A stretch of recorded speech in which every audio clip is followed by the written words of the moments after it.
Ngayon, lalagay natin ang bawang.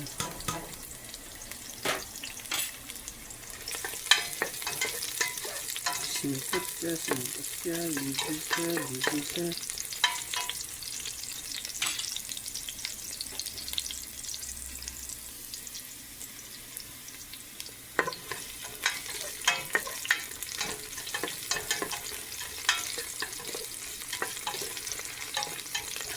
Luya, bawang, sunod na ang sibuyas.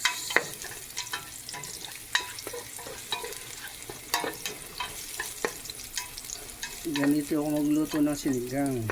Ginigisa ko muna sa luya, bawang at sibuyas para mas lalong masarap.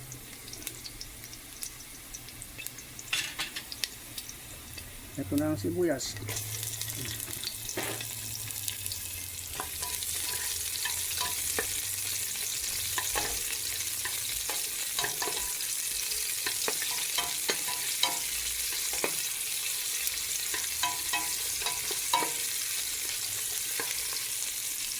Ngayon, lalagyan natin ng patis. Patis.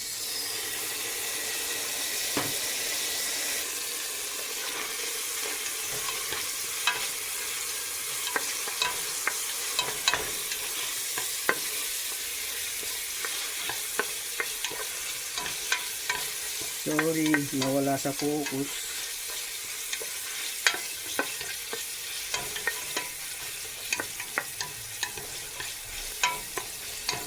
Pwede na natin ilagay yung karning baboy.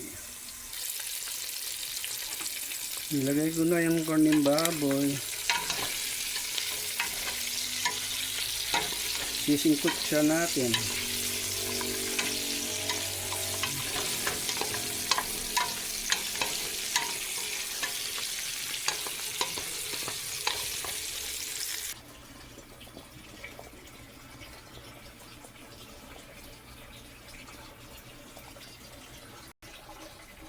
Lagyan natin ng pampalasa. Wow, sarap!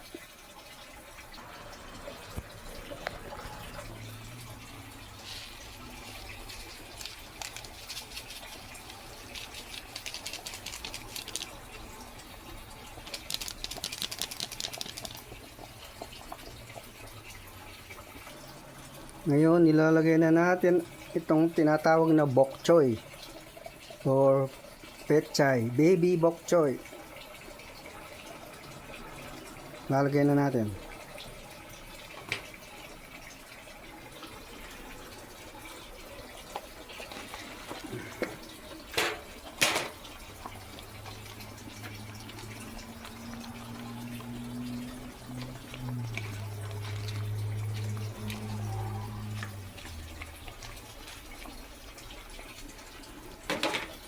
Ayan.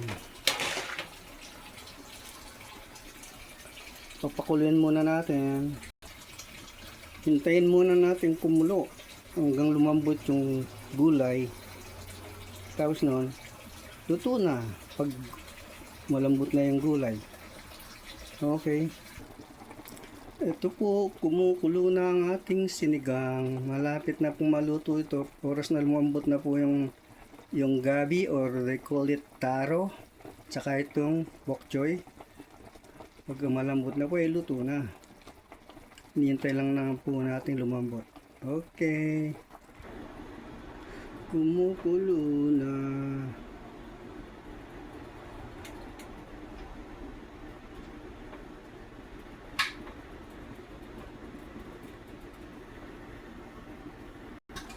It's boiling. Konting oras na lang, mga 10 minutes siguro, malambot na yung mga gabi tsaka yung gulay, yung bok choy.